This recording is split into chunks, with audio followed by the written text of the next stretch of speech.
Luc Besson vient de s'entretenir avec nos confrères de Paris Match, revenant notamment sur les accusations de viol portées à son encontre par l'actrice Sandev Roy auxquelles il a dû faire face depuis 2018 avant d'être innocenté en juin dernier.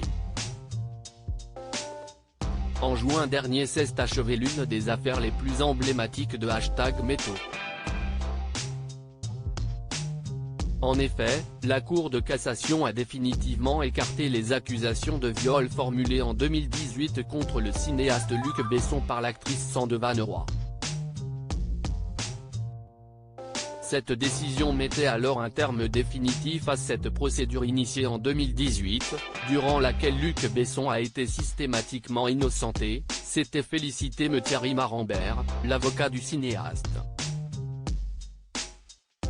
Cette semaine, ce dernier revient sur cette affaire dans les colonnes de Paris Match. Le réalisateur du Grand Bleu explique notamment avoir été sidéré la première fois qu'il a pris connaissance de ces accusations. Avant de se retrouver rapidement démuni devant une telle situation. L'enquête a duré 5 ans, il y a eu 31 auditions de témoins, des experts toxicologiques, psychiatriques, psychologiques, et près de 2000 pages de dossier. Une longue affaire, pour finalement un heureux dénouement, la justice a fait son travail et m'a déclaré 4 fois non coupable, l'affaire est close.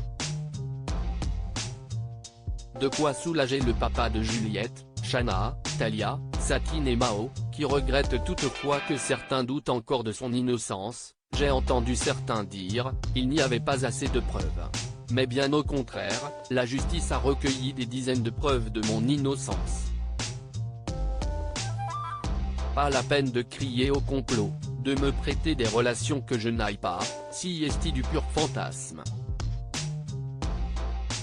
Depuis 5 ans, il voit un psychologue, j'ai compris que même si l'on est convaincu d'avoir les pieds sur terre, on ne les a jamais vraiment.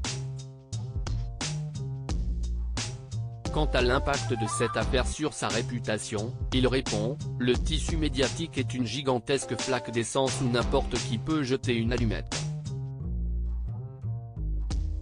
Sans oublier qu'il n'est pas la seule personne à avoir souffert de cette affaire.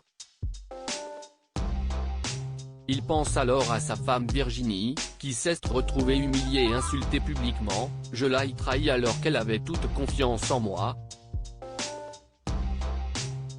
La vraie victime, si est elle. S'il admet être le premier responsable de cette situation, il ne comprend pas pour autant pourquoi personne n'a essayé de la protéger. Cette affaire ne change cependant rien à son regard sur les mouvements féministes et la libération de la parole chez les femmes. Les agressions envers les femmes, quelle qu'en soit la nature ou la forme, sont odieuses et inacceptables. Enfin, Luc Besson réagit à sa présence cette semaine à la Mostra de Venise, où il présentera son film Dogman. Il a hâte de le montrer aux spectateurs, de voir comment ils vont réagir, car le reste est moins important.